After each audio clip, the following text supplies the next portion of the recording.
A Tale of Two Cities by Charles Dickens. Summary from 4-Minute Books. Written by Nicholas Goka and read to you by Andy Mayes.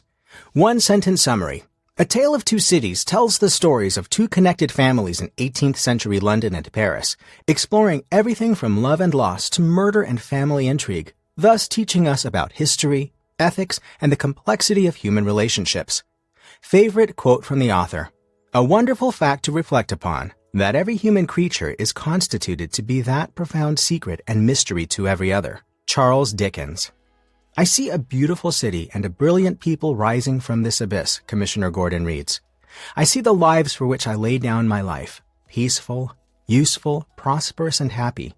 The tombstone next to which he stands is simple, gray, plain. It is a far, far better thing that I do than I have ever done. It is a far, far better rest that I go to than I have ever known, Gordon closes. Batman is dead. Little did I know that the brilliant funeral scene in The Dark Knight Rises is not in the script. It's based on the ending lines of Charles Dickens' novel, A Tale of Two Cities. Published in 1859, the book is Dickens' most famous work of fiction. It is also one of the best-selling books of all time. The alleged number of 200 million copies is disputed, but it's up there. Following two connected families from London and Paris in the 18th century, the novel is about love, loss, inequality, justice, and morals.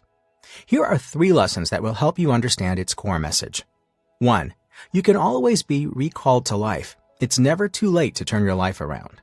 2. There are always parallels to the past in any life situation, and we can use them to master our struggles. 3. Sacrificing for other people is, ironically, a good way to achieve purpose and fulfillment. Let's discover A Tale of Two Cities. Lesson 1. It is never too late to be reborn, to change ourselves and make something of our lives.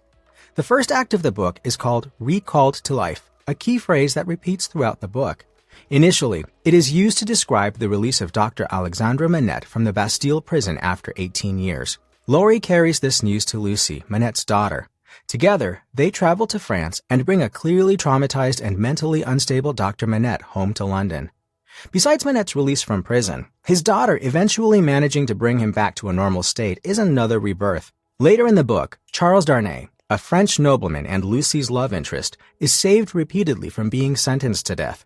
Meanwhile, Sidney Carton, a brilliant but cynical lawyer who also loves Lucy, is slowly recalled to life from his dark and egotistic ways. In the end, he even sacrifices himself for Darnay and Lucy, alluding to a more literal rebirth in the Christian sense of the word. The point Dickens makes is that no matter our circumstances or past failures, it is never too late to be reborn. Any day could be the day we decide to change, to demand better, and to make something of our lives. Whether we're stuck in prison or bad habits, it's never too late to break out and be recalled to life. Lesson 2.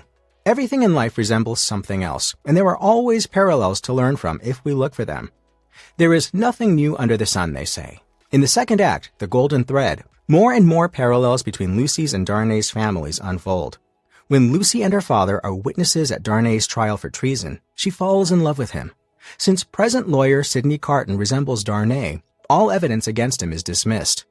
Later in London, Carton vows to be a great friend to Lucy after she rejects him romantically. Lucy and Darnay get married and start a family, but Darnay's past is about to catch up with him. After his trial, Darnay, the sole heir to the unscrupulous Marquis Saint-Evremond, renounced his noble roots, but the Marquis was soon murdered by the father of a child he ran over with his carriage. Suddenly, Darnay is, wanted or unwanted, the new Marquis. Two people who are disconnected from their fathers. Two cities facing civil unrest and deep-seated inequality. Carton looks like Darnay, both love Lucy, and both Manette and Darnay end up in prison. Everything in A Tale of Two Cities comes in pairs, because so does everything in life. Consider the book's opening lines. It was the best of times. It was the worst of times. It was the age of wisdom. It was the age of foolishness. It was the epoch of belief. It was the epoch of incredulity. It was the season of light. It was the season of darkness. It was the spring of hope. It was the winter of despair. The lesson? No matter what situation you are currently facing, If you look around, research, and consult history, you will find that someone had a similar challenge once before, and you can learn from them to keep moving forward. History doesn't repeat, but it sure as hell rhymes, and that's one of the best things about it.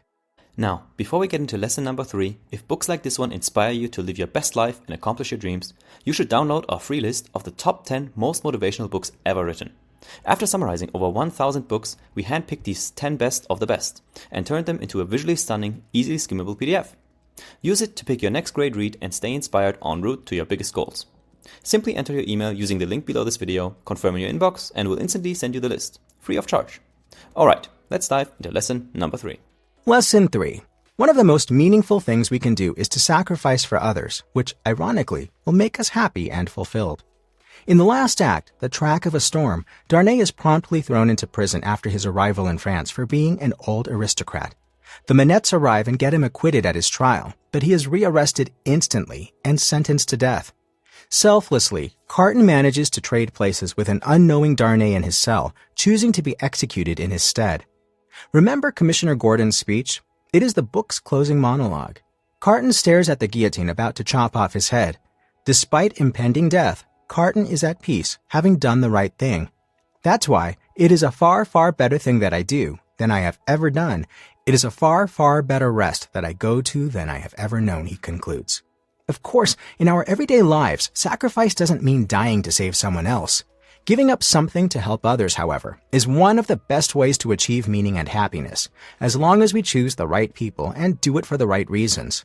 Don't get lost inside your head. Doing a little bit of good for others every day is the best way to do a great deal of good for yourself. Hey, this is Nick, the founder of 4-Minute Books, and if you found this book summary inspiring, then I'm sure this next one will motivate you even more to make your dreams come true. Click through and keep crushing it.